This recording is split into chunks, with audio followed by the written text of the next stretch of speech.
कलश समर्पण कले समाजसेवी ब्रजसुंदर।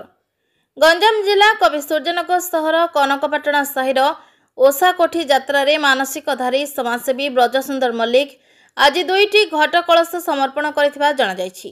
शताधिक भक्त मां उद्देश्य गाहाण जना नगाई मां कनक दुर्गा को मानसिकधारी घर सम्मुखें रीतिनीति अनुजाई फूल चंदन धूप दीप दे वंदापना सह ढोल बाजारे पूजार्चना करने पर ब्रजसुंदर और धर्मपत्नी शर्मिष्ठा मल्लिक उपस्थित रे 2 पुओ अंशुमान और आयुष्मान कलश धरी यात्रा आरंभ करथिले।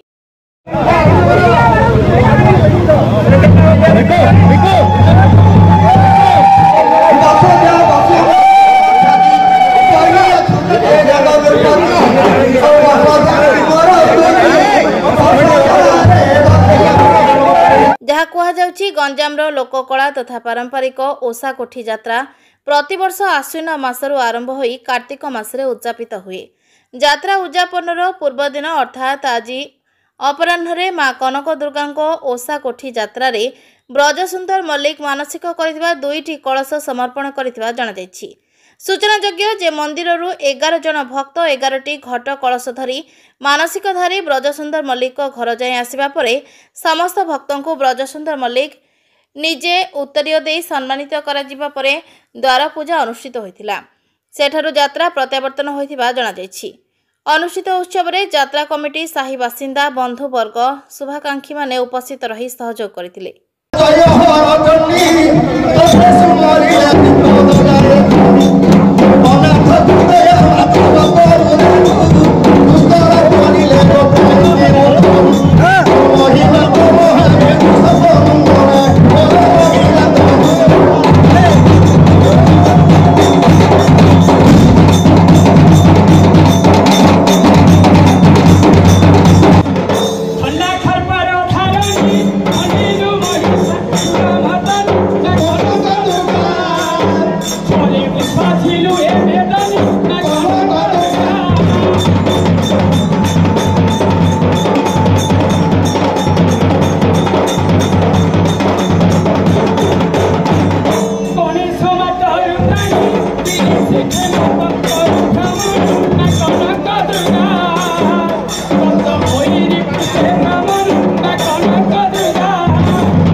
Bureau report JMJ news.